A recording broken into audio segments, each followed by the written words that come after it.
Good afternoon, good evening, this is John Paul Wright. I'm coming to you from Tokyo, Japan. Today we're going to talk about Mark Hamill. And I've been telling people for a long time on this channel and on Reddit that Mark Hamill does not like The Last Jedi. Even when he talked about The Force Awakens, saying things like, I thought I was going to grab the lightsaber from the snow. Why was it Rey? Then we have his famous comments about how it's not his Luke, and that pretty much gave us a massive weapon. Like he says not to weaponize it, but unfortunately, we're gonna end up weaponizing it whether we want to or not. Sorry, Mark. So the thing is this about Mark Hamill, and this is my own personal feeling, my own personal take on it. I'm a huge Beatles fan, and I think Beatles fans happen to be a little bit special in the fact that the Beatles really fought the power, they fought society, they fought Nixon, especially John Lennon, by the way, and they just really stood for love and peace, and Mark Hamill claims to be a huge Beatles fan. He said the one thing that he loves more than Star Wars is the Beatles. Something like that. I don't know the quote, but this was the thing. He said, Star Wars to you was special, but to me, the Beatles was special. Something like that. Like, the Beatles is my Star Wars. Okay, getting way too much into this. The point is, I trust Mark Hamill over pretty much anyone else in Hollywood. Even when he made the comment about how women should rule the world, I was like, alright, it's either an offbeat comment, kind of a joke, or he got pressured by his Hollywood cronies to fit in a little bit. I didn't think Mark was turning SJW, anything like that. I never did. And now we have a little more evidence towards my theory about how Mark is a stand-up guy and he's probably really pretty cool. So this article's from Screen Rant. There's a couple of articles that say pretty much the same quote from Mark Hamill, but I took the one from Screen Rant because it was just the big one that I saw. Let me read just a bit of it. Mark Hamill suggests his role in Star Wars Episode 9 is just a cameo.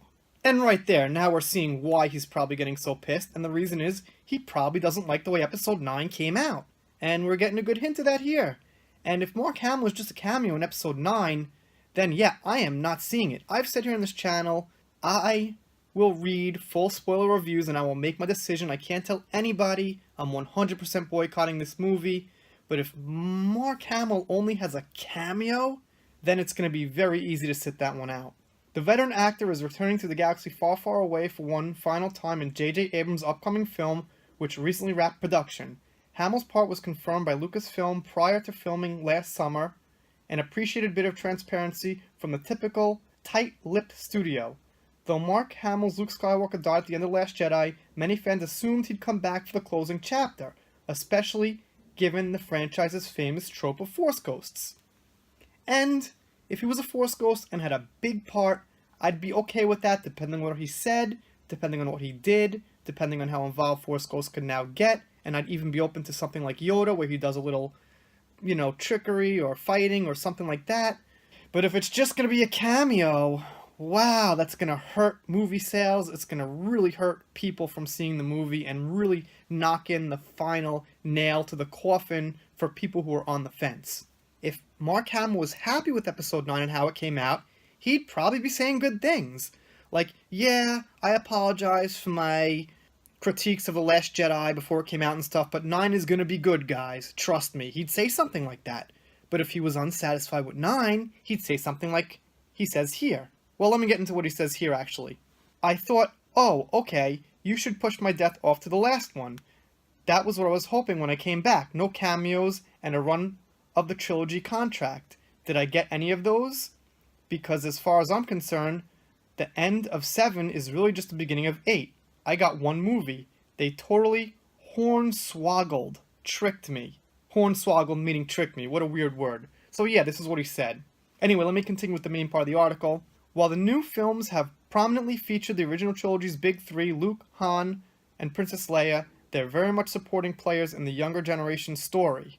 These movies are more about Rey and Kylo Ren than they are the older faces, so it isn't surprising that Hamill may not have that much screen time when Episode 9 opens in December and no one gives a flying F-U-C-K about Rey or Kylo.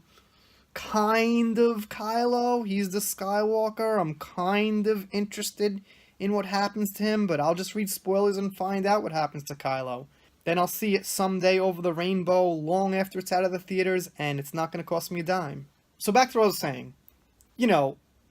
Judging by this comment, we're not going to take this as a lie. It's probably true. I mean, Mark wouldn't just put out some lie unless why would it be a lie? This would just be bad PR. This would just be more bad media for them, so it wouldn't make sense to put out that lie. If they put out some lie, they would have him hype it up, or someone else hype it up or something. It seems like he's just kind of being honest. I'd be surprised if they even knew he was going to say this. And you know what?